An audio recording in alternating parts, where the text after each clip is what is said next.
come home expecting him here?" she laughed. "Oh, my dear," cried Gudrun, strident. "I wouldn't go out of my way to look for him. But if there did happen to come along a highly attractive individual of sufficient means, well—" She tailed off ironically. Then she looked searchingly at Ursula as if to probe her. "Don't you find yourself getting bored?" she asked of her sister. "Don't you find that things fail to materialize? Nothing materializes. Everything withers in the bud." "What withers in the bud?" asked Ursula. "Oh, everything. Oneself, things in general." There was a pause whilst each sister vaguely considered her fate. "It does frighten one," said Ursula, and again there was a pause. "But do you hope to get anywhere by just marrying?" "It seems to be the inevitable next step," said Gudrun. Ursula pondered this with a little bitterness. She was a class mistress herself in Willey Green Grammar School, as she had been for some years. "I know," she said. "It seems like that when one thinks in the abstract. But really imagine it. Imagine any man one knows. Imagine him coming home to one every evening and saying hello and giving one a kiss." There was a blank pause. "Yes," said Gudrun in a narrowed voice. "It's just impossible. The man makes it impossible." "Of course there's children," said Ursula doubtfully. Gudrun's face hardened. "Do you really want children, Ursula?" she asked coldly. A dazzled, baffled look came on Ursula's face. "One feels it is still beyond one," she said. "Do you feel like that?" asked Gudrun. "I get no feeling whatever from the thought of bearing children." Gudrun looked at Ursula with a mask-like, expressionless face. Ursula knitted her brows.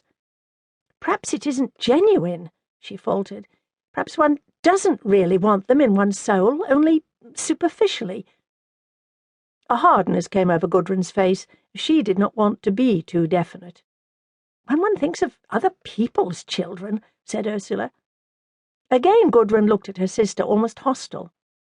"Exactly," she said, to close the conversation. The two sisters worked on in silence. Ursula, having always that strange brightness of an essential flame that is caught, meshed, contravened.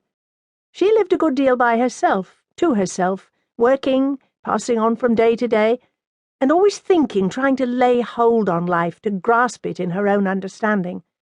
Her active living was suspended, but underneath, in the darkness, something was coming to pass.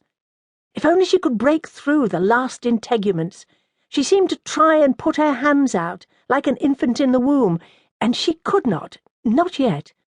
Still she had a strange prescience, an intimation of something yet to come.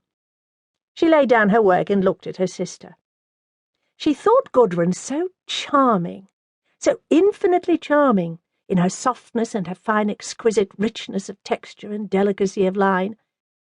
There was a certain playfulness about her, too, such a piquancy or ironic suggestion, such an untouched reserve. Ursula admired her with all her soul. "Why did you come home, Prune?" she asked. Gudrun knew she was being admired.